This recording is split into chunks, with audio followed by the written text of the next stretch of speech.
د کابل پوهنتون د پوهنځي ته بریالي شوي شمسیه نومي کانکور ازموینه کې تر ټولو ډېرې نمرې اخیستې دي.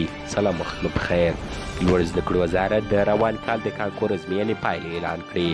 د شمسیه په نوم یوه جینۍ له کابل ولایت څخه تر ټولو لوړې نمرې اخیستې دي.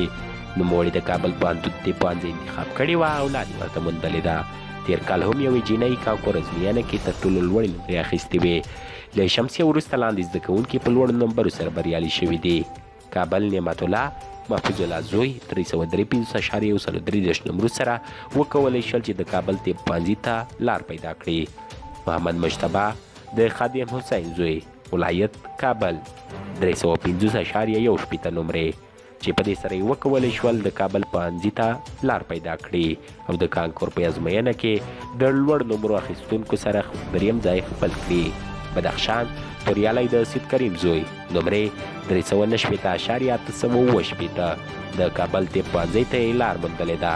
کابل احمد فواد د احمد رحیم زوی 390.815 نمرو سره د کابل انجینري پوهنځي ته بریالی شوی دی.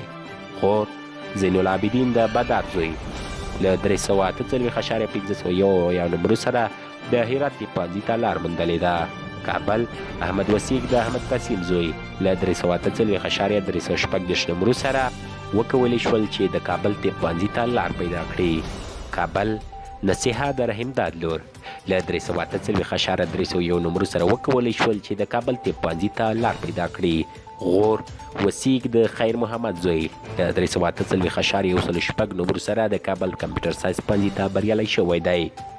هرات فضل احمد د ګل اقا زوی له 348.14 نمرو سره د هرات طب پوهنځي ته بریالی شوی دی. تر بلې ویډیو مو په لیو بخښونکي خدای سپارم. هر چیرې چې یاست تاسې پر یا زموږ دعا